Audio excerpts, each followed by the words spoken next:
For 5 years, my wife was my shield against the past, our quiet suburban home a sanctuary. Then, the world exploded, and in the ruins, only war remained. The quietest hours are the loudest. Anyone who spent time in the dark, waiting for a sun that feels a lifetime away, knows what I'm talking about. For me, those hours between midnight and 4 a.m. were when the ghosts came out to play. Ghosts of dusty Afghan villages, of the bone-chilling blackness of the open ocean, of faces I could never forget. But for the last 5 years, I had a secret weapon against them. Her name was Lena. Tonight the ghosts were restless. I'd slipped out of bed, careful not to disturb her, and was standing by the large window in our living room, looking out at the manicured lawns of our quiet suburban street. This life felt like a costume I was still learning to wear. The perfectly trimmed hedges, the identical mailboxes, the profound, almost unnerving peace. It was everything I had fought for, everything I told myself I wanted, and yet my body was still wired for the opposite.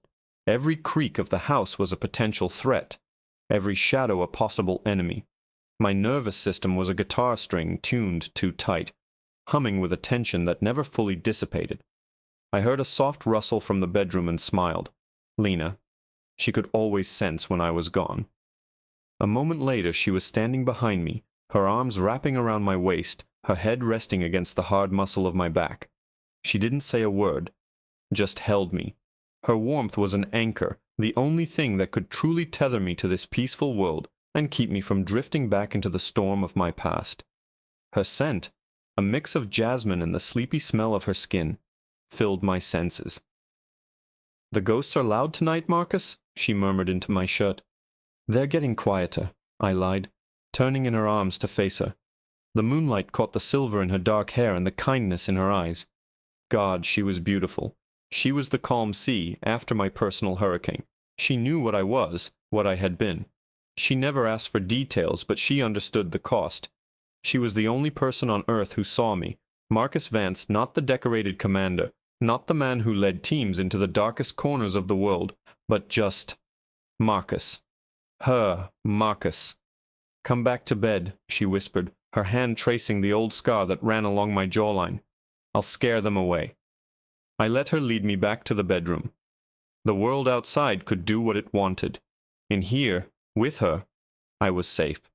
I was home. I slid under the covers and she curled up against my chest, one hand resting over my heart, as if to physically hold it in place. Her breathing soon deepened into the steady rhythm of sleep. I lay there, listening to that rhythm, letting it slowly, finally, pull me under. For the first time in hours, the tension in my shoulders began to ease. Peace. It was right here. It was her. And then the world exploded. It wasn't a sound I recognized from my new life. It was a sound from my old one. Not a gunshot, not an explosion. It was the brutal, percussive crack of a battering ram splintering the front door. My eyes snapped open in the pitch black. My body, conditioned by years of training, bypassed thought entirely. In a single, fluid motion, I was out of bed and on my feet, my center of gravity low, every muscle coiled. My mind was a cold, frantic calculator, processing data. Time, 12:17 a.m.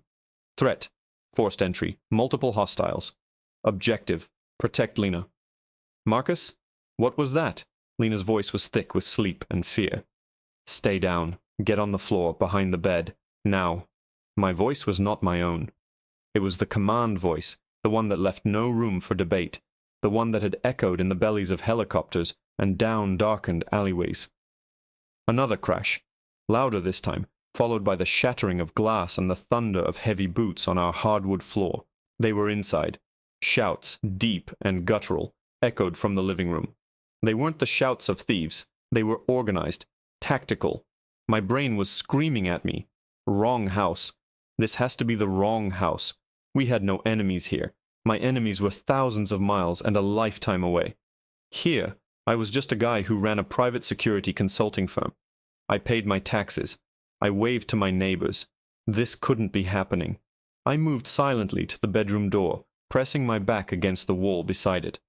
My SEAL training was an instinct I couldn't shut off. I could hear them sweeping the ground floor, shouting, "Clear!" I analyzed their movements, the cadence of their footsteps, the terminology. Police, or at least people trained like them. But why? No sirens, no warning. Just violent entry. Lena was crying softly behind the bed. "Marcus, I'm scared." "Stay there, baby. Don't move. I'll handle this," I whispered, my eyes scanning the sliver of hallway visible through the crack of the door. I saw the beam of a flashlight cut through the darkness, sweeping across our family photos on the wall. They were coming upstairs. I had no weapon. My firearms were locked in a biometric safe in the basement, as per my promise to Lena when we moved in. My hands were my only weapons. My mind was my best weapon. I had to de-escalate. I took a deep breath, ready to announce myself, to show them my hands, to end this madness. But before I could speak, our bedroom door was kicked open with such force that it flew off its hinges and slammed into the opposite wall. A figure, silhouetted against the blinding flashlight beam, filled the doorway. He was clad in black tactical gear, a rifle leveled at his shoulder. "Police, get on the ground, show me your hands," the voice boomed, deafening in the small space. I immediately raised my hands, palms open, keeping my body between the officer and the bed where Lena was hidden. Okay, we're unarmed. My wife is behind the bed. This is our house," I yelled, trying to keep my voice steady. More figures crowded into the hallway behind the first. 2, 3 of them. All armed, all screaming commands that overlapped into a terrifying cacophony of noise. The flashlight beam danced wildly around the room, catching my face, the bed, the closet. It was chaos. They were amped up, adrenaline-fueled, and it was the most dangerous situation I could imagine. And then, the fatal mistake. Lena, probably thinking she was helping, probably terrified and wanting to be near me, rose up from behind the bed. She wasn't fast. She was slow, disoriented, holding her cell phone in her hand. Maybe she was trying to turn on its flashlight. Maybe she was trying to record. I'll never know. All the officer in the doorway saw was a figure rising suddenly from the dark. He saw a shape in a hand, a dark object. He didn't see my wife in her silk pajamas. He didn't see the fear on her face. He saw a threat. "Gun!" one of them screamed. Time slowed down. I saw the officer's shoulders tense. I saw his finger tighten on the trigger. The words, "No, don't," formed in my throat, but they were too slow. The sound was even more deafening than the shouting.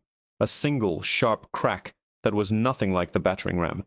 It was a sound that ripped the world in two. A flash of light from the muzzle of the rifle illuminated Lena's face for a fraction of a second. Her eyes were wide with shock. Her mouth was open in a silent, "Oh." Then she fell back behind the bed, out of sight. A small, choked gasp was the only sound she made. In the ringing silence that followed the gunshot, a universe of silence in the space between my heartbeats, the world didn't just stop. It shattered. The world shattered. Then it went silent. A ringing, high-pitched whine was the only thing I could hear, the sound of a universe collapsing in on itself. The smell of cordite, sharp and acrid, filled the room, a scent I knew as well as my own name. It was the smell of death. For a frozen second, nobody moved. The officer in the doorway stood like a statue, the barrel of his rifle still smoking. The other flashlights crisscrossed the room in panicked, jerky movements. They were trapped in the same moment of disbelief as I was. But my moment ended. Something cold and ancient woke up inside me. It was a part of me I had tried to bury under 5 years of suburban peace, a part I had promised Lena would stay dormant forever. The husband, the man who loved her gentle warmth, was screaming in a soundless abyss of grief. But the operator, the commander, took control. He shoved the husband aside, locked him in a box, and stepped forward. Because the mission had just become terrifyingly simple. Lena. My hands, which had been raised in surrender, dropped. I moved. It wasn't a choice. It was an instinct. I took a single, controlled step toward the bed. "Freeze! On the ground! Now!" the lead officer screamed, his voice cracking with panic. He swung his rifle towards me. I didn't even look at him. My eyes were locked on the space behind the bed where she had fallen. My voice came out low, flat, and colder than any winter ocean. "You're going to get out of my way." It wasn't a request. It was a statement of fact. Maybe it was the tone. Maybe it was the utter lack of fear in my eyes. But the officer hesitated. That half-second was all I needed. I flowed past him, a shadow moving through chaos. He could have shot me in the back. I knew it. I didn't care. The only thing that mattered was on the other side of that bed. I rounded the edge and my heart stopped. Lena was lying on her side, curled into a fetal position. Her beautiful silk pajamas were stained with a rapidly spreading circle of dark glistening red. Her eyes were open, but they were glassy, looking at nothing. Her breathing was a shallow, hitching gasp, a terrible rattling sound that I knew all too well, a sucking chest wound. The bullet had gone through her upper torso. The operator took a full inventory in less than a second. Entry wound high on the right chest. No visible exit wound. Potential lung collapse. Probable major arterial bleed. Time until she bled out. Minutes. Maybe less. "Get me a medic. Now!" I roared, the command voice erupting from my chest with a force that seemed to shake the room. I dropped to my knees beside her, my hands already moving with a practiced efficiency that felt like a betrayal. I ripped a section of the bedsheet, wadding it up and pressing it hard against the wound. "Don't move. Stay where you are," one of the other cops shouted from the doorway. I ignored him. My focus was absolute. "Lena? Baby, look at me." "Stay with me," I murmured, my voice softening for her alone. I leaned close, my cheek next to hers. "I'm here. I've got you." Her skin was already cold and clammy. "Sir, you need to step away from her." The rage I was suppressing flared into a white-hot fire. I turned my head, and my eyes met the flashlight beam of the officer who had shot her. I couldn't see his face, only his terrified silhouette. "Listen to me very carefully," I said, my voice dropping back to that icy calm. "My wife is dying. You did this. You will call for an ambulance, you will tell them it is a gunshot wound to the chest, and you will get me your trauma kit. If you have one, you will get it for me right now. If you do not do those 3 things in the next 10 seconds, I will no longer be able to guarantee your safety." The silence that followed was heavy with threat. I could feel the standoff. Me, unarmed, kneeling in my wife's blood. Them, a team of heavily armed officers. But I had the one thing they didn't: absolute certainty. They were floundering in a sea of their own catastrophic mistake. I was on a mission. "Do it!" One of the other cops hissed at the shooter. "Call it in! Get him the kit!" I turned back to Lena, never releasing the pressure on the wound. "Stay with me, baby. Just breathe. That's it. In and out." Her breathing was getting weaker, the rattling louder. I needed to seal the wound. I needed a chest seal, a needle for decompression. I didn't have any of it. My hands, the bedsheet, it wasn't enough. A black nylon bag was tossed onto the floor beside me. The trauma kit. I ripped it open with one hand and my teeth, my eyes scanning the contents. Combat gauze, tourniquets, chest seals. Thank God. My hands worked, pulling out a seal, tearing open the plastic. I had done this a dozen times before, in dusty huts and the shaking bellies of helicopters, on men who were my brothers. I never, in my worst nightmares, imagined I would be doing it here, in my own bedroom, on the woman who was my entire world. As I peeled the backing off the plastic seal to place it over the wound, I heard a voice from the hallway, panicked and speaking into a radio. "Unit 3 Adam 12. Shots fired, officer involved. We have 1 civilian down. Repeat, 1 civilian down. We need medical ASAP. Location is 1424 Willow Creek Drive." I applied the seal, pressing it down firmly, trying to create a barrier to stop the air from being sucked into her chest cavity. Her breathing hitched, then seemed to stabilize for a second. It was a small victory, a temporary one. She was still bleeding internally. Then I heard the words that turned the block of ice in my chest into something sharper, something that would one day be used as a weapon. The voice on the radio squawked back, tinny and distant. 1424 Willow Creek. Confirm that address. 3 Adam 12. The warrant is for 1442 Willow Creek. I repeat, 1442. Suspect is Henderson, Jamal. Confirm your location. A long, damning silence filled the air. My hands didn't stop moving, but my entire being froze. 14 for 2. We lived at 1424. Henderson. My name is Vance. They were at the wrong house. They had shattered my life, shot my wife, and bled her out on our bedroom floor because they couldn't read the numbers on a damn mailbox. The officer who had shot her finally spoke, his voice a choked whisper into his radio. God, God, we're at the wrong house. I looked down at Lena's pale face, at the blood on my hands, at the life draining out of her. And in that moment, the husband and the operator fused into one. They merged into something new, something they had created, something they would come to fear. I leaned down and pressed my lips to Lena's forehead, a silent vow passing between us. They had no idea who I was. They had no idea what they had just done. They thought this was a tragedy, an accident. They were wrong. It was a declaration of war. The sound of distant sirens began to worm its way into the suffocating silence of the room. It was a mournful, rising and falling cry that felt like the world's apology, arriving far too late. My focus remained entirely on Lena. The chest seal was in place, but it was a finger in a crumbling dam. Her pulse, when I pressed my thumb against the carotid artery in her neck, was thready and fast, a terrified bird beating its wings against the cage of her ribs. "Come on, Lena, stay with me," I whispered, my voice raw. I stroked her hair back from her forehead. Her skin was so cold. "The paramedics are coming. You just have to hold on. You hear me? You hold on." The officers in the room were a whirlwind of useless, panicked energy. They were speaking in hushed, frantic tones into their radios. The words, "wrong address," and "unarmed female," cutting through the air like shrapnel. I could feel their eyes on me, on the tableau of horror they had created. I didn't acknowledge them. They weren't people anymore. They were just part of the hostile environment, obstacles. The lead officer, the shooter, took a hesitant step into the room. He wasn't wearing his helmet anymore. He must have taken it off. I could see his face now in the ambient light filtering in from the hallway. He was young, maybe late 20s, with slicked back hair and a face that was chalk white with shock. His hands were trembling. "Sir," he started, his voice hollow. "Sir, I thought she had a—" I didn't even look up. "Don't talk to me," I said, the words coming out as low and dangerous as a growl. "Don't you ever speak to me again." He recoiled as if I'd physically struck him. He backed out of the doorway, melting back into the shadows of the hall. Good.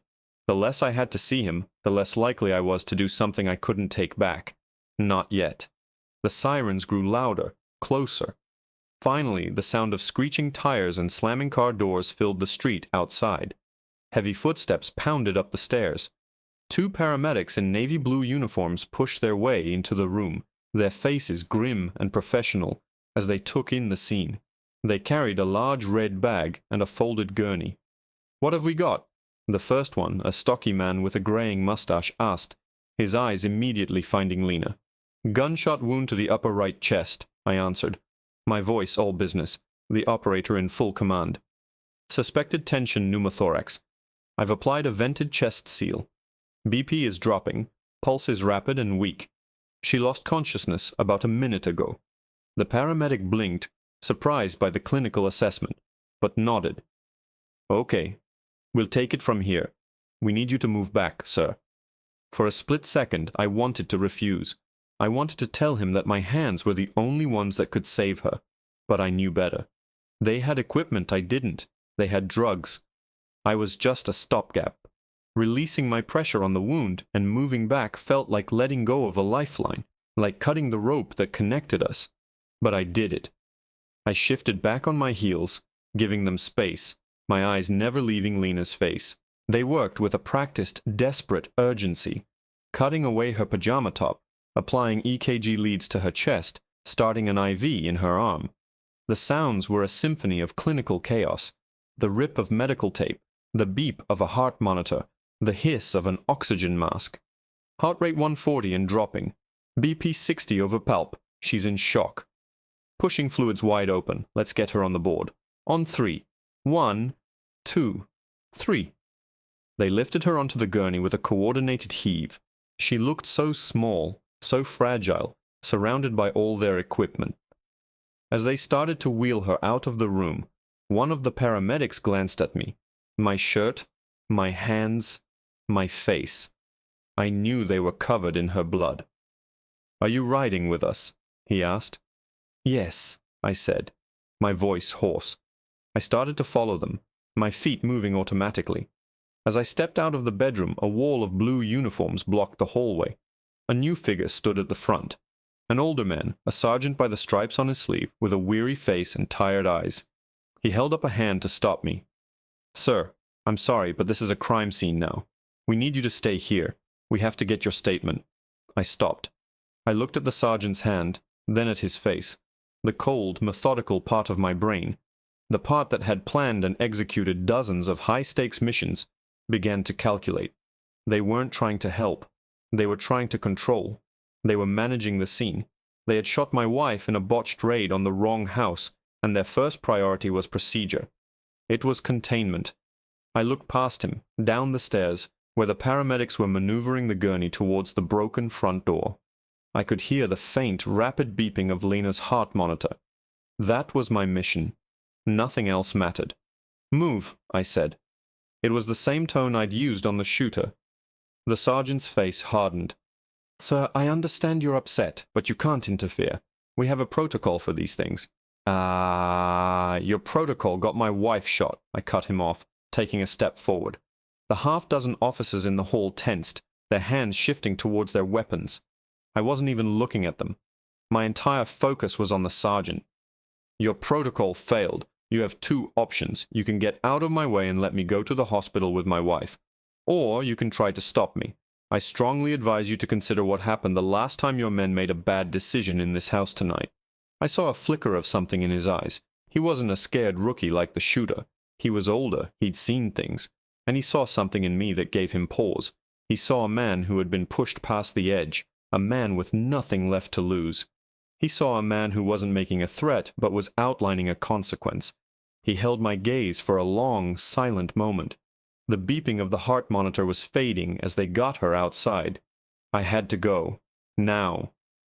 The sergeant finally gave a slow, almost imperceptible nod. He lowered his hand and took a half-step to the side. It wasn't much, but it was a clear path. I walked past him without a word, my shoulders brushing against the tactical vests of the other officers. I could feel their hostility, their fear. They were closing ranks, a blue wall protecting their own. I didn't care. I walked down the stairs, stepping over the splinters of our front door. The cool night air hit my face, a shocking contrast to the suffocating atmosphere inside. The front lawn was a circus of flashing red and blue lights. Neighbors were starting to peek out from behind their curtains. I saw the ambulance, its back doors wide open. They were loading Lena inside. I broke into a run, my bare feet cold against the wet grass. I reached the back of the ambulance just as they were about to close the doors. "Wait!" I yelled. The paramedic with the mustache looked at me, then at the sergeant who was now standing on the porch, and nodded. He let me climb in. The doors slammed shut, plunging us into the sterile, brightly lit world of the ambulance. The vehicle lurched forward, the siren wailing to life above us. It was just me, the two paramedics, and Lena. She was buried under a web of wires and tubes. One of the medics was manually pumping air into her lungs with a bag valve mask. Her chest rose and fell in an unnatural rhythm. The heart monitor beside her head was beeping erratically. The numbers on the screen were a language I understood all too well. They were telling a story of a body that was shutting down. I reached out and took her hand. It was limp and icy. "Don't you leave me, Lena," I whispered, my voice finally breaking. "Don't you dare." The paramedic looked over at me, his expression full of pity. "We're doing everything we can, sir." I just stared at the monitor. The rhythmic beep, beep, beep was starting to lengthen. Beep, beep. The green line that represented her heart was starting to look less like a mountain range and more like rolling hills. "We're losing her," the paramedic shouted to his partner. "Charge the paddles to 200. The high-pitched whine of the defibrillator charging filled the small space. My grip on Lena's hand tightened. Clear. Her body convulsed on the gurney as the electricity shot through her. I watched the monitor praying, begging the universe, God, anyone who was listening. The line flattened for a second, then jumped back into a weak, chaotic rhythm. No response. Charging to 300. Clear. Another jolt. Another failure. The line on the monitor was getting flatter, the hills smoothing out into a plain.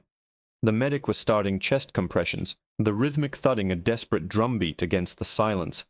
And then, the sound I had been dreading, the sound that signaled the end of my world. The beeping stopped, replaced by a single, solid, unending tone. The green line on the monitor was perfectly, horrifyingly flat. The solid, unbroken tone from the heart monitor was the cruelest sound I had ever heard. It was the sound of a period at the end of a sentence, the closing of a door, the final turn of a key in a lock. It was the sound of my world ending. The paramedic was still performing compressions, his face slick with sweat under the harsh fluorescent lights of the ambulance, but it was a mechanical, hopeless action now. The other medic slowly lowered the defibrillator paddles, his shoulders slumping in defeat. Time of death, 12:47 a.m., he said, his voice quiet, almost reverent. He reached over and silenced the monitor. The sudden absence of the flatline tone was somehow even worse. It left a void, a crushing, absolute silence that was filled only by the sound of my own ragged breathing and the wail of the siren, which now seemed like a pointless, mocking scream. I didn't let go of her hand. I couldn't. It was the last piece of her I could hold on to.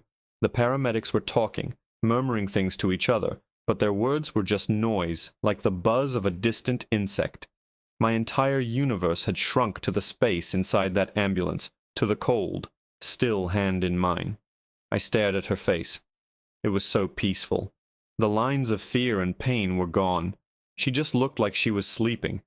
A deep, dreamless sleep from which she would never wake.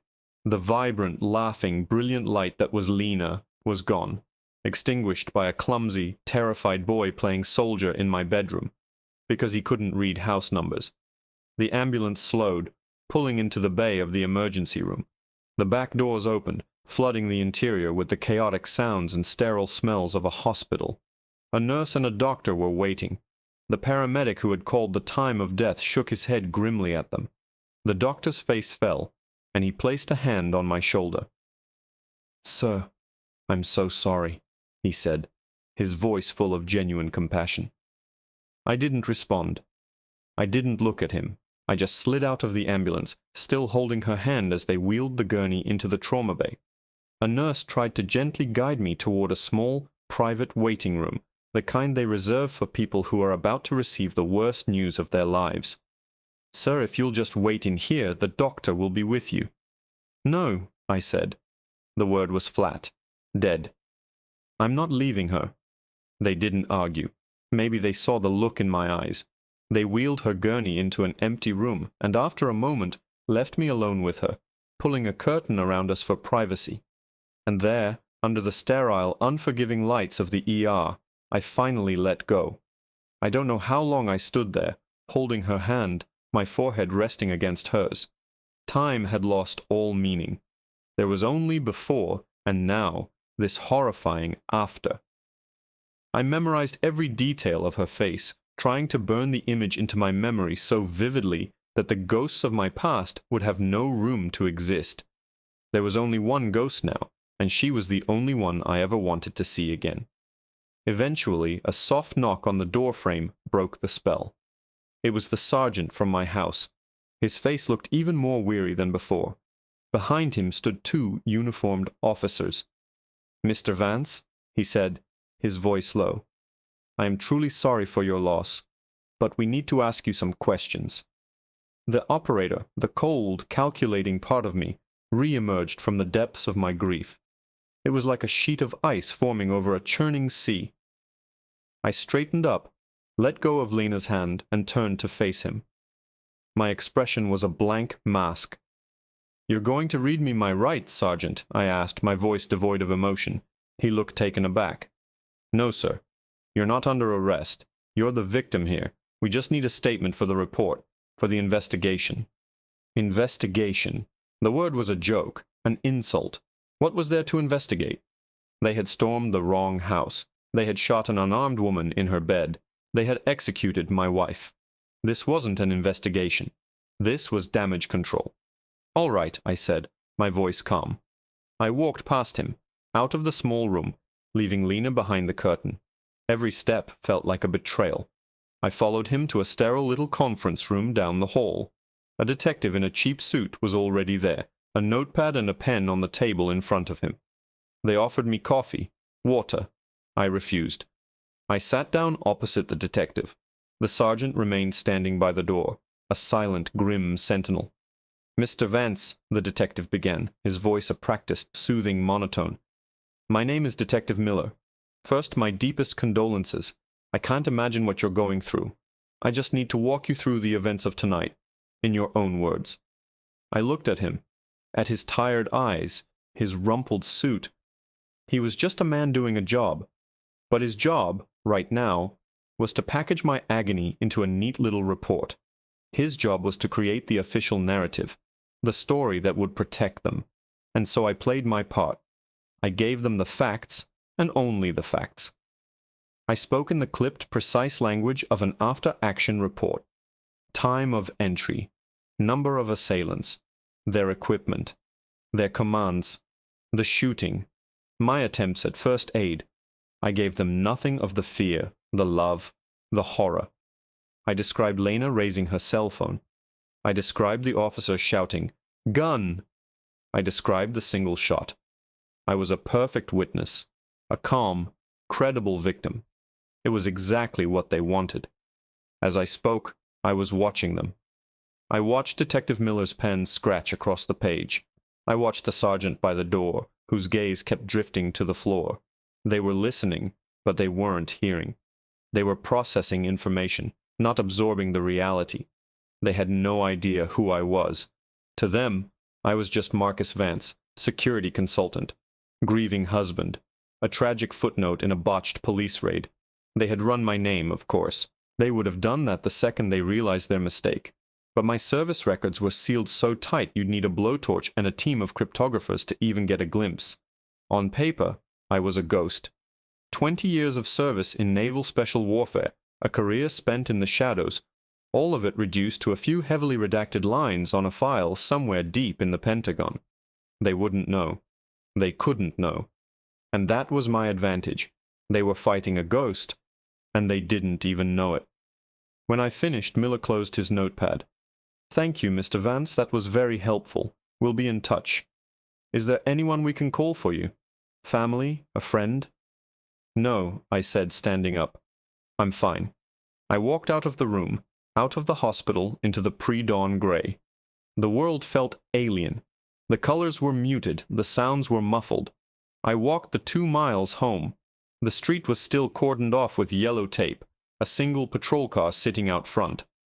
My front door was a gaping black hole, covered with a sheet of plywood. A crime scene. My home was a crime scene. I ducked under the tape and went inside. The smell of blood and cordite still hung in the air. I walked upstairs to the bedroom. They had taken the bedding as evidence. The mattress was bare, stained with a dark, ugly map of my new reality. I stood there for a long time, just breathing it in, letting the rage settle deep in my bones.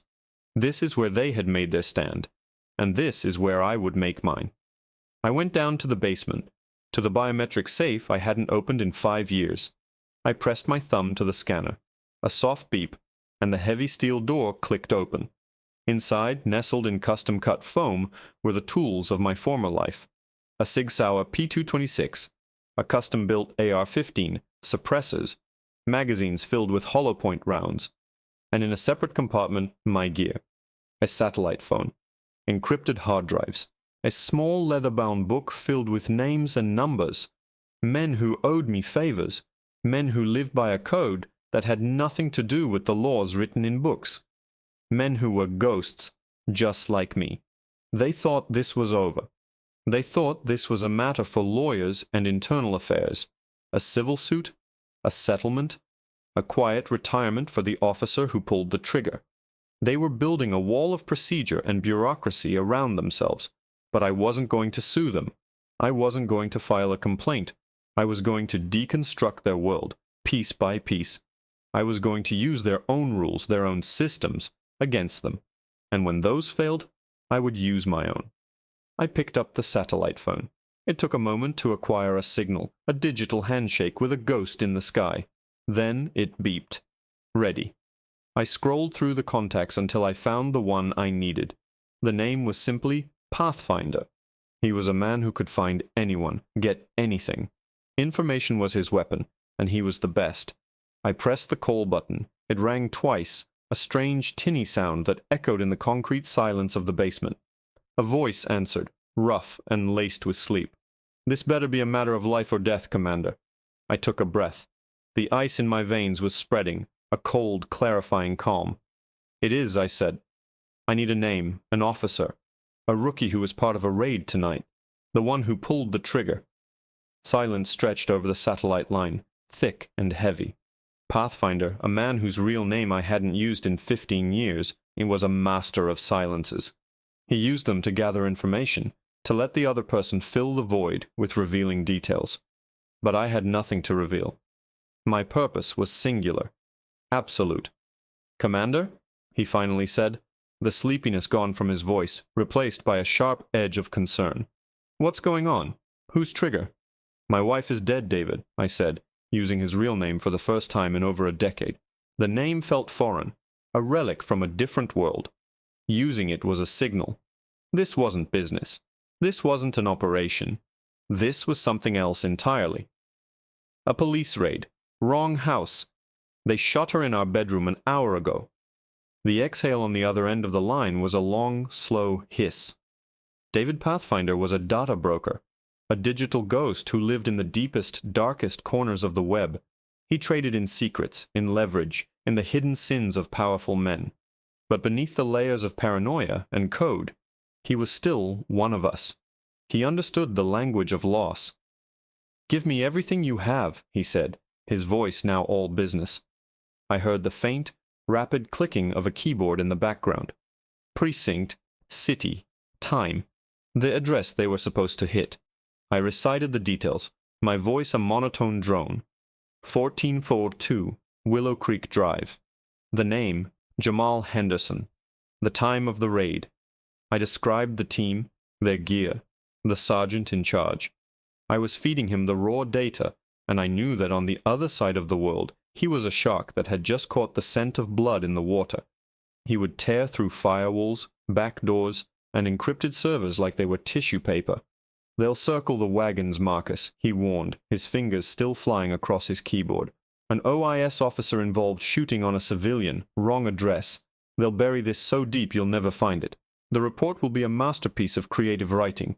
The kid who pulled the trigger will be on paid leave for 6 months, then transferred to a desk job in another county. They'll offer you a settlement big enough to choke a horse, contingent on a non-disclosure agreement. It's a playbook. They wrote it." "I know," I said, my gaze falling on the P-226 lying in its foam cradle. "I'm not interested in their playbook. I'm writing a new one. I just need the first chapter. I need his name." "You'll have it," David promised. "And more. I'll get you his jacket, his training scores, his psych evals, his last 3 tax returns, and what he had for breakfast yesterday. Give me 2 hours." The line went dead. 2 hours. It felt like an eternity, and no time at all. I closed the safe, the heavy door shutting with a solid, definitive thud. The tools were secure for now. My first weapon wouldn't be a gun. It would be information. It would be the truth. I walked back upstairs, moving through the violated spaces of my home. The living room, where the ghosts used to visit me, now felt empty. Even they had fled. There was only a profound, echoing silence where Lena's laughter should have been. I saw her favorite mug on the coffee table, a half-finished cup of herbal tea inside. I saw the book she was reading lying face down on the arm of the sofa, her page marked. These tiny, mundane pieces of her life were now sacred relics, and their presence was a physical pain. I went into my home office. It was a sterile, organized space, the one room in the house that was more Commander Vance than Marcus. I sat down at my desk and powered on my laptop. Not the one I used for my consulting business, but a hardened, encrypted machine that existed on a network that, for all intents and purposes, didn't exist. While David hunted his prey in the digital world, I would prepare the battlefield. They thought they were dealing with a grieving husband. They needed to continue to believe that. I opened a browser and started searching for the top civil rights attorneys in the state. I made a list. I researched precedents, similar cases of botched raids. I started building the public-facing facade of my war. Marcus Vance, the heartbroken victim, seeking justice through the proper channels. It was a perfect piece of camouflage. I acted the part. I called Lena's parents. The sound of her mother's shriek when I told her is a sound that will be etched into my soul forever. I spoke to my own estranged father, a retired general who viewed my departure from the Navy as a personal failure. His reaction was a series of gruff, uncomfortable grunts that was his version of sympathy. I was setting the stage, playing the role of the bereaved. Every word was a lie, a carefully constructed piece of misdirection. My grief was real, a black hole in my chest that was consuming everything, but I would not let them see it. Grief was a vulnerability. Grief made you weak, irrational, and I needed to be the opposite of weak. An hour and 53 minutes after I had hung up with David, my encrypted laptop chimed. A new message in a secure, self-deleting chat window. It was from Pathfinder. The message was a single file. I clicked on it. It was a complete dossier. Officer Ryan Decker, age 27, 3 years on the force, transferred from a smaller rural department a year ago. 2 commendations for a drug bust. 1 formal complaint for excessive force, dismissed due to insufficient evidence. His father was a retired captain from a neighboring precinct. Nepotism. The blue bloodline. David had included everything. Decker's home address, a small apartment downtown.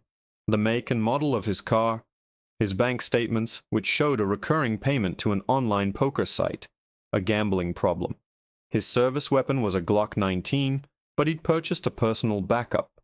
A snub-nosed .38 revolver 2 weeks ago. He was scared or paranoid. His psych eval showed borderline marks in aggression and impulse control, but he'd been passed through by an evaluator who was a close friend of his father's. I scrolled down, and then I saw it. A piece of information so perfect, so potent, it was like a gift from the cruelest of gods. Officer Ryan Decker was a new father. He had a 2-month-old daughter. Her name was Emily. I stared at the name. Emily. He had a family. He had a child. He went home at night to a wife and a baby girl, while my wife was lying on a cold slab in the city morgue. He had destroyed my world and then gone home to his. The injustice of it was a physical thing, a coil of white-hot rage that tightened in my gut. David had included a link to Decker's wife's social media profile. It was public. I clicked on it. The page was filled with pictures. Decker in his uniform, holding a tiny, swaddled baby. Decker and his wife, smiling, at a wedding. And a post from just a few hours ago, before he'd gone on duty. It was a picture of Emily, asleep in her crib. The caption read, "My whole world right here. Daddy's heading out to keep the city safe. Be good for Mommy. Keep the city safe." The hypocrisy was so profound, it almost made me laugh. He had left that beautiful, innocent child to go and murder mine, because Lena was my world. She was my future. She was the mother of the children we were going to have. He hadn't just killed her. He'd killed them too. He'd killed an entire lifetime of possibilities. I closed the laptop. I had his name. I had his life, laid bare in a digital file. And I had a plan. It began to form in my mind, not as a vague notion of revenge, but as a clear, precise, multi-phased operation. Phase 1 was complete. Intelligence gathering. Phase 2. Psychological warfare. I wouldn't go to his house. I wouldn't threaten his family. That was the clumsy work of street thugs. My methods were cleaner, more insidious. I would dismantle his life from the inside out. I would use the very system he had sworn to uphold to crush him. I would turn his brothers in blue against him. I would make him a pariah. I would strip him of his pride, his security, his peace of mind. I would make him feel the same terror and helplessness that Lena felt in her last moments. And I knew exactly where to start. It wasn't with Decker. It was with the man he was supposed to be hunting, Jamal Henderson, The man who lived at 1442 Willow Creek Drive. The police report would say the warrant was based on a tip from a confidential informant. That informant was the first domino. I was going to find him, and I was going to make him talk, because I knew, with the certainty of a man who had spent his life reading between the lines of official reports, that the informant wasn't just a source, he was the key. He was the lie that had led them to the wrong door, and I was going to use that lie to burn their entire house down. The first light of dawn was beginning to bleed through the windows, casting long gray shadows across the room. I hadn't slept. I doubted I would ever truly sleep again. Sleep was for people with clear consciences and peaceful minds. Mine was a cold, calculating machine, already running scenarios, planning contingencies, mapping out the intricate architecture of my revenge. Jamal Henderson. The name was a phantom, the ghost at the center of this tragedy. According to the warrant information David had pulled, Henderson was a mid-level drug distributor, suspected of moving cocaine through a network of street dealers. The warrant for his house at 1442 Willow Creek was a no-knock, granted on the basis of a tip from a confidential informant CI listed only by a number, CI 734. The CI had allegedly witnessed Henderson in possession of a large quantity of narcotics and multiple illegal firearms, including an automatic rifle. This claim about the automatic weapon was the legal justification for the no-knock raid, the key that allowed them to use a battering ram instead of ringing the doorbell. It was also, I suspected, a complete fabrication. Cops and CIs have a symbiotic, often dirty, relationship. Cops need arrests to make quotas and close cases. CIs, often criminals themselves, provide information in exchange for leniency on their own charges, or for cash. It's a system ripe for abuse. A desperate CI might embellish a story, turn a handgun into a machine gun, to make the tip more valuable and ensure the cops take it seriously. A lazy or overly ambitious cop might not scrutinize that information too closely, happy to get the green light for a high-profile raid. This is where systems fail. This is where mistakes like Ryan Decker happen. Finding CI 734 was my first objective. The police would guard his identity with their lives. Exposing a CI doesn't just burn a source, it can get them killed and makes it harder to recruit new ones. But David Pathfinder didn't operate within the confines of legal protocols. I sent him a new message. Ida CI 734, the informant on the Henderson warrant. I need a name and a location. Top priority. The reply was almost instantaneous. Already on it. The file was thin, fabricated. The CI is likely a ghost, a name invented to push the warrant through. But they always leave a trail. Give me a day. A day. I had a day before I could start pulling on the first thread that would unravel everything. I had to use that time wisely. I had to maintain the illusion of the grieving husband, the funeral. That was the next step. The public performance of my sorrow. I spent the morning on the phone, making the arrangements. I spoke to a funeral director, my voice a carefully modulated monotone of grief. I chose a casket, picked out flowers, white lilies, Lena's favorite, and wrote an obituary that was a pale, pathetic shadow of the vibrant woman she had been. Each decision was a fresh stab of pain, but I pushed it down, converting the agony into fuel. The operator was in control. The husband was a passenger, locked away, watching the world through a thick pane of glass. Later that afternoon, the lawyer I had chosen from my list called me back. Arthur Bryant was a bulldog, a man in his late 60s with a reputation for taking on the police department and winning. His voice was a low, gravelly rumble that radiated a weary confidence. "Mr. Vance, my deepest sympathies," he began. "I've seen the preliminary report. It's bad. Very bad. For them." "What's their move, Mr. Bryant?" I asked, skipping the pleasantries. "The narrative is already being shaped," he said. "They're leaking to the press. A tragic accident. A case of mistaken identity. They'll paint Officer Decker as a hero, a young cop who made a split-second, tragic mistake in a high-stress situation. They'll emphasize the information about Henderson having automatic weapons. They'll say the officers feared for their lives. They'll throw a mountain of money at you to make this go away quietly." "I'm not interested in their money," I said, my voice cold. "Good," Bryant grunted, "because we're not going to take it. We're going to file a wrongful death suit that will strip their department down to the studs. We're going to demand transparency. We're going to demand accountability. We're going to make them own what they did, in public, under oath. He was perfect. He saw the fight in legal terms, a battle to be won in the courtroom. He had no idea that I was planning a second parallel war in the shadows. He would be my public face, my legitimate weapon.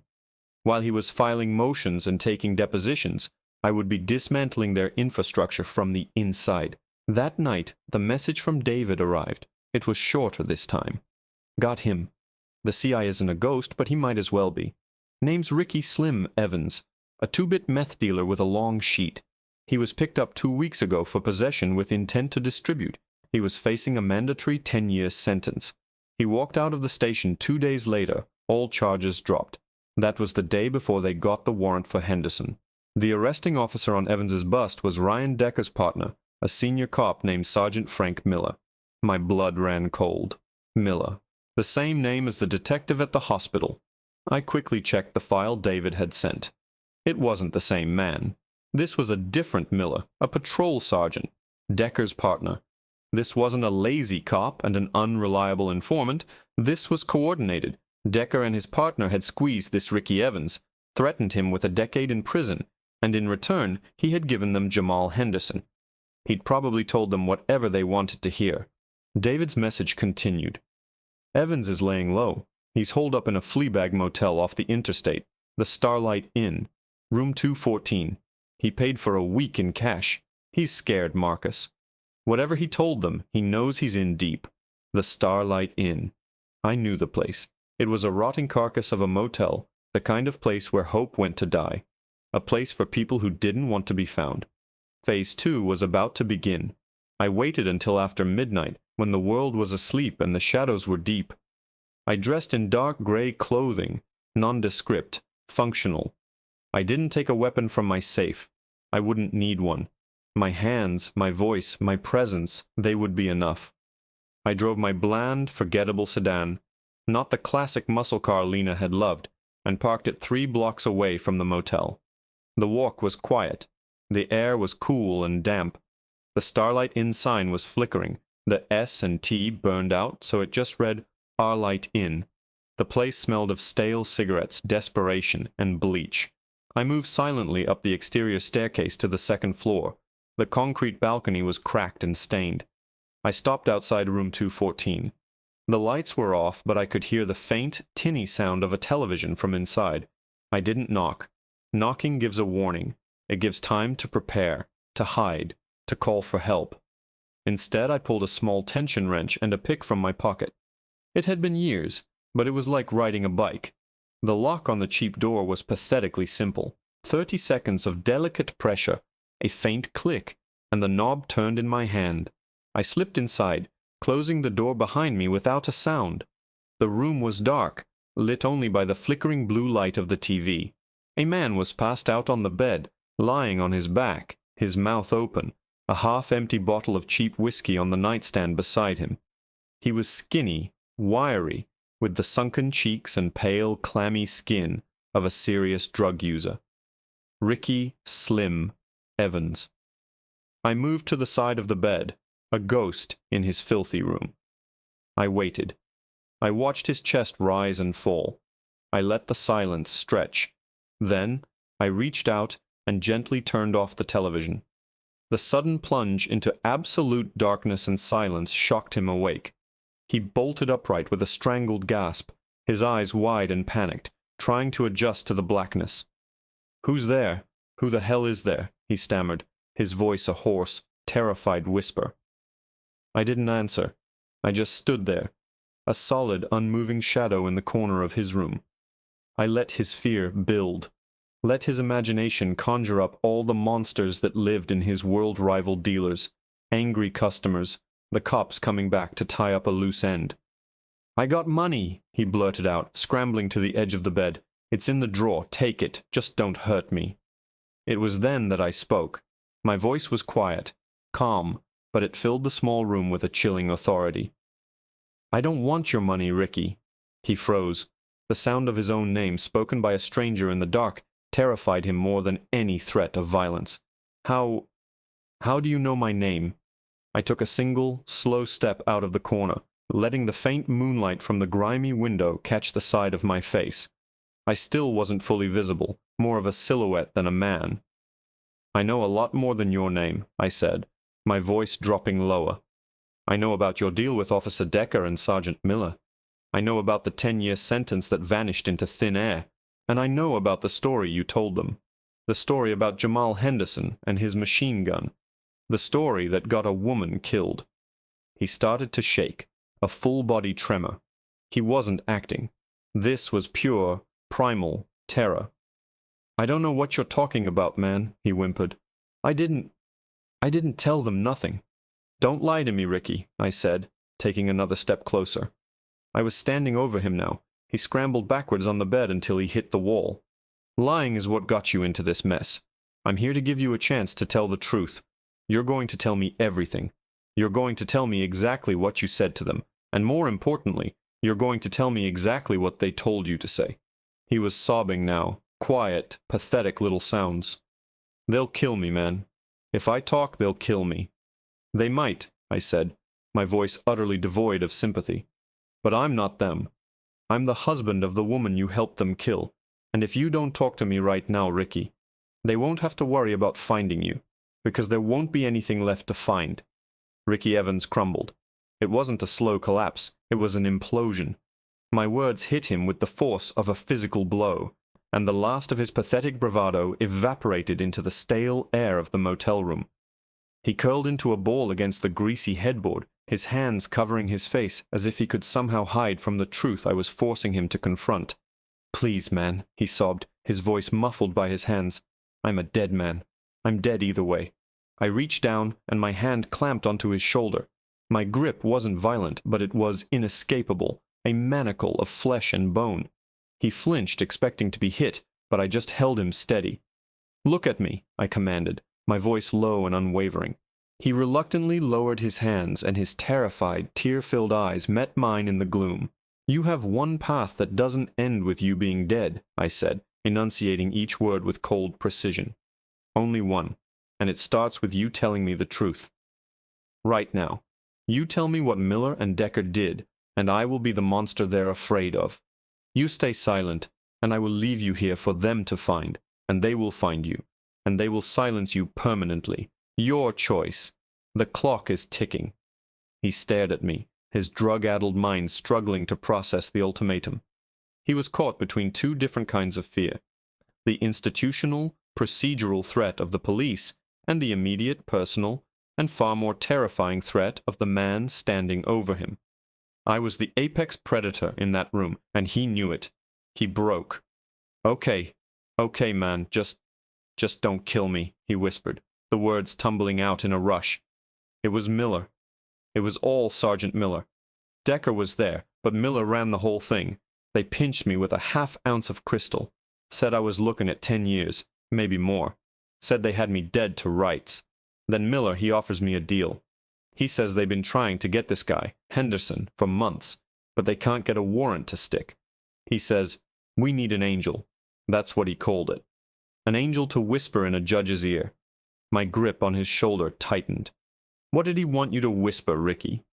He told me what to say, Evans cried, his voice cracking.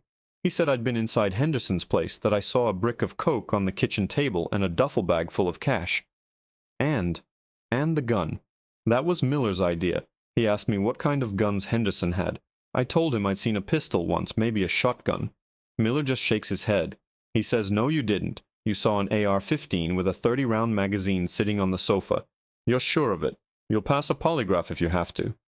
He made me repeat it back to him, over and over. AR-15, 30-round magazine. Decker, the young kid, he just stood there, watching. He looked nervous. There it was, the lie, the cornerstone of the entire disaster. It wasn't an embellished tip from an unreliable informant. It was a story fabricated from whole cloth by a police sergeant and fed to a desperate junkie, all to justify a no-knock warrant they couldn't get legally. They hadn't made a mistake. They had cheated. And Lena had paid the price for their shortcut. They made you sign a statement, I asked. Yeah, Miller typed it up. I signed it. 2 days later, they kicked me loose, gave me $500 in cash and told me to disappear for a few weeks. Said it was for my own safety. He let out a bitter, humorless laugh. Safety. They just wanted me out of the way when they hit the house. I had what I needed, but I wasn't done. You're going to do one more thing for me, Ricky, I said, releasing his shoulder. I pulled out my phone, not my personal one, but a burner I'd acquired for this purpose. I opened the voice recorder app. You're going to tell me that story again, from the beginning, and you're not going to leave out a single detail. He hesitated for a second, but a look from me was all it took. He spilled his guts, his voice shaky but clear, recounting the entire sordid tale of coercion and fabricated evidence. When he was finished, I stopped the recording. I now possessed a weapon far more powerful than any gun, a confession, a lever that could shatter the blue wall of silence. What are you going to do with that? He asked, his eyes wide. I'm going to use it to give you that one path I mentioned, I said. I stood up and walked to the door. You're going to stay here. You're not going to run. You're not going to call your cop friends. In 2 days, a lawyer named Arthur Bryant is going to contact you. You will tell him everything you just told me. He will protect you. He will put you into protective custody as a material witness in a federal civil rights case. That's your only way out. Understand? He nodded numbly, looking more like a terrified child than a grown man. I opened the door and slipped back into the night, leaving him alone with his ghosts. The recording on the burner-phone felt like a live thing in my hand, a pulsating ball of pure leverage. I drove not home, but to an all-night diner on the other side of town. Over a cup of black coffee that tasted like battery acid, I transferred the audio file to an encrypted email account, then sent it to Arthur Bryant with a simple message. Our key witness. His name is Ricky Evans. This is his story. You'll know what to do with it. Then I smashed the burner phone on the pavement of the parking lot and scattered the pieces into a storm drain. The next 2 days were a blur of hollow formalities. The viewing at the funeral home was a nightmare of sympathetic whispers and awkward hugs from people who knew they should say something, but had no idea what. I saw Lena, lying in her casket, looking like a porcelain doll, beautiful and lifeless. The sight of her stole the air from my lungs, and for a moment the husband almost broke through the operator's cold control. I had to physically turn and walk away, retreating to a quiet corner where I could rebuild my walls. Officer Ryan Decker was there. He stood at the back of the room, out of uniform, looking pale and haunted. He didn't approach me. He just stood there, a ghost at his victim's funeral. Our eyes met across the crowded room. I felt nothing. No anger, no pity. He was just a variable in a complex equation, a pawn in a much larger game. He was Sergeant Miller's mistake, and Miller was who I was hunting. The day of the funeral was cold and gray, the sky weeping a miserable drizzle that matched the mood on the ground. I stood by her grave, listening to the minister say words about peace and heaven that meant nothing to me. I accepted the folded flag from a 2-man honor guard, a nod to my own service, a courtesy I hadn't asked for. As the mourners began to disperse, Arthur Bryant approached me, an umbrella held over his head. The recording was illuminating, he said, his voice a low rumble. Evans is in our custody. He's terrified, but he's talking. We filed a motion to compel, to get the unredacted case file, the informant agreement, everything. We've also leaked the story, anonymously, of course, to a reporter at the Tribune who owes me a favor. A big one. The official narrative is about to spring a leak. Good, I said, my eyes fixed on the casket being lowered into the earth. There's more, Bryant said, his tone shifting. I got a call this morning, from the DA's office. They're convening a grand jury to review the shooting. I turned to look at him. That's fast. Too fast, he agreed. This isn't a real investigation, Marcus. This is a whitewash. They're getting ahead of the story. They'll put Decker on the stand in a secret session, let him tell his tearful story about fearing for his life. They'll have Miller back him up. They will control the narrative, and the grand jury will return a no bill, no criminal charges. They'll clear the officers of any wrongdoing before our lawsuit even gets traction. They're trying to cut us off at the knees." I felt a cold, familiar calm settle over me. The system wasn't just protecting its own, it was actively rigging the game. They were going to legally sanctify Lena's murder. "When does the grand jury meet?" I asked. "It's already started," Bryant said grimly. "They're moving at lightning speed. Miller and Decker are scheduled to testify tomorrow morning." Tomorrow. They were going to bury their crime under a pile of legal documents tomorrow. They thought they had it all under control. But they didn't know about the weapon I still held in reserve. They didn't know about Pathfinder. I looked at Arthur Bryant, at the determined, righteous anger in his eyes. He was a good man, a fine soldier for the war he knew how to fight. But this next phase required a different kind of soldier. "They can have their grand jury," I said, my voice barely a whisper. "Let them tell their lies under oath. It's better that way." Bryant looked confused. "Better? Marcus, if they're cleared, our case gets a hell of a lot harder." I turned away from the grave and started walking toward my car. "Don't worry about the case, Arthur. Just make sure Ricky Evans is safe. I have to go and make a phone call." He didn't know that perjury was the least of Sergeant Frank Miller's problems. I wasn't just going to prove he was a liar. I was going to prove he was something much, much worse. And I was going to do it before he ever set foot in that courtroom. I didn't go home. Home was a museum of a life that no longer existed. Instead, I drove to a nondescript office building downtown, a place where I kept a small Spartan apartment under a corporate LLC, a relic from my past life. A bolt hole I'd maintained for reasons I never fully understood until now. It was anonymous, sterile, and free of memories. It was the perfect command center. Inside, I powered up the encrypted laptop and sent a single word to Pathfinder: "Escalate." I didn't need to provide details. He would know. He would have been monitoring the public channels, watching the DA's press conference, seeing the grand jury announcement. He knew the timeline had been accelerated. Escalate was our code. It meant the gloves were off. It meant shifting from intelligence gathering to active countermeasures. It meant it was time to burn Sergeant Frank Miller to the ground. While he worked his digital magic, I focused on the physical world. My target was no longer just information. It was the man himself. I needed to understand Miller, to get inside his head, to learn his routines. He was the architect of Lena's death. Decker was the weapon, but Miller had aimed it. I spent the rest of the day in a rented car with tinted windows, parked a block away from the precinct where Miller worked. I watched him leave at the end of his shift. He was a man in his late 40s, thick around the middle, with a swagger that spoke of a man who had gotten away with things his whole life. He wasn't driving a standard-issue cruiser.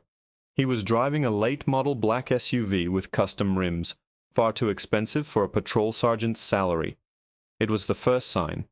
Cops like Miller, the ones who bend the rules, are rarely clean. A little corruption here, a little there. It was a thread. I followed him.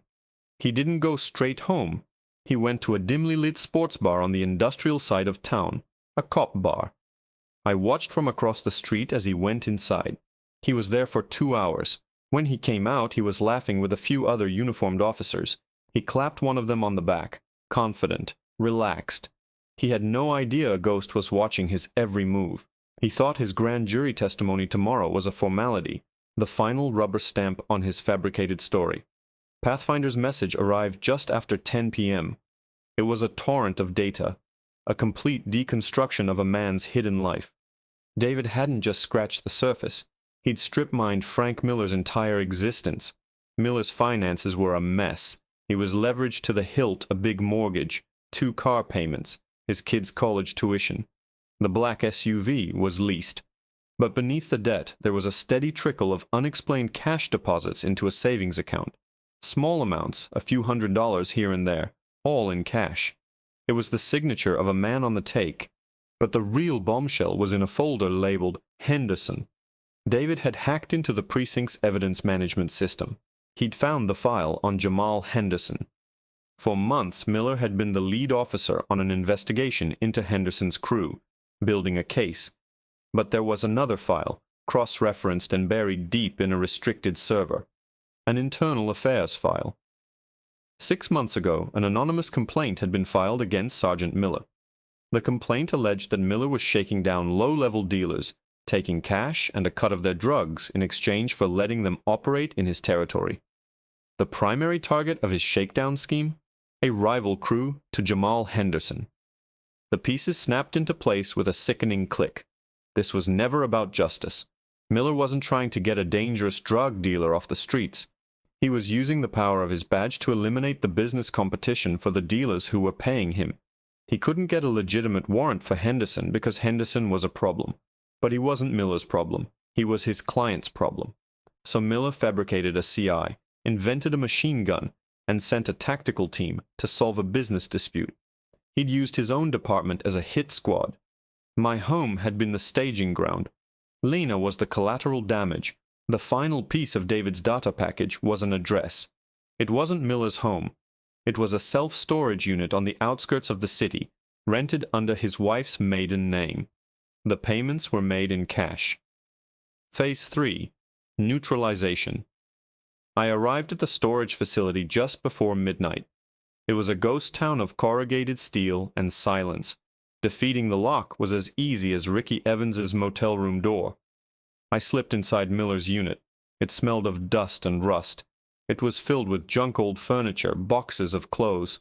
But in the back, under a dusty tarp, was a large military-style footlocker. It was locked. I pried it open with a crowbar. Inside was Sergeant Miller's retirement plan. Neatly stacked bundles of cash, vacuum-sealed bags of cocaine, and a ledger, a small black notebook detailing dates, names, and amounts. It was a meticulous record of his corruption. He was arrogant enough to keep a paper trail. I took the ledger and one bag of cocaine. I left the rest. I wasn't a thief. I was a messenger. My last stop was the sports bar.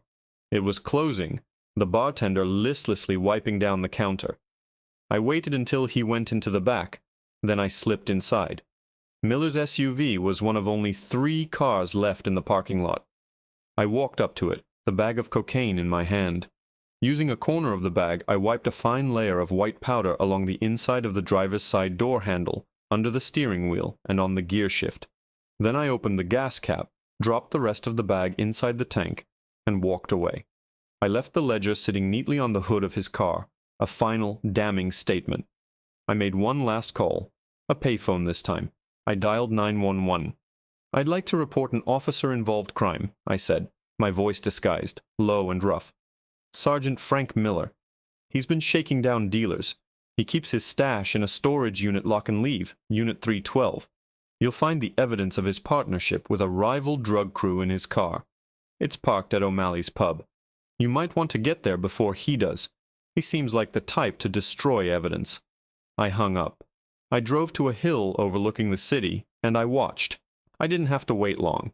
The flashing blue and red lights converged on the bar from 3 different directions. I saw them surround the SUV. I saw them find the ledger. An hour later, I saw a tow truck haul the vehicle away. They had him. It was over. The next morning, the news was an earthquake. The DA announced the immediate suspension and arrest of Sergeant Frank Miller on charges of corruption, drug trafficking, and racketeering. The grand jury investigation into the shooting of Lena Vance had been indefinitely postponed. Officer Ryan Decker had been placed on administrative leave and was now reportedly cooperating fully with internal affairs.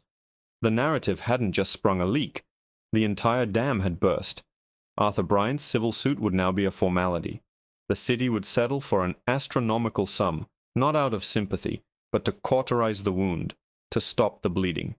They would promise reform, they would hold press conferences, they would fire a police chief.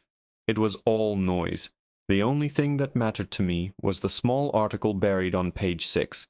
Sergeant Miller, facing a lifetime in prison, had been denied bail. He was a flight risk. I stood in my silent, empty house. Justice. It was a hollow word. There was no justice that could bring Lena back. There was no victory that could fill the black hole she had left behind. But there was accountability. There was a reckoning. I had not taken a life. I had not used a gun. I had simply taken the lies and the corruption they had built their world on and held up a mirror. And their world had shattered. I walked into my basement and opened the biometric safe one last time. I took out the Sig Sauer, the AR-15, all the magazines, and the rest of the tools of my old life.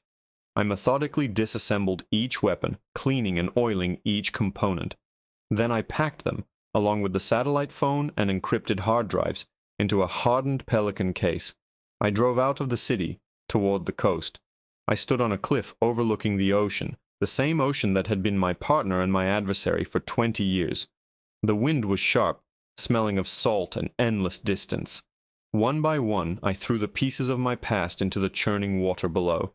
The slide of the pistol, the bolt of the rifle, the heavy weight of the magazines.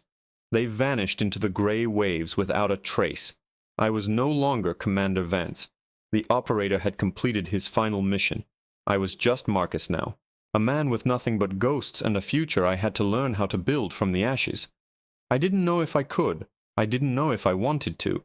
But as I stood there with the cold spray on my face, I thought of Lena. I thought of her smile, her warmth, her unwavering belief that I could be more than just a soldier.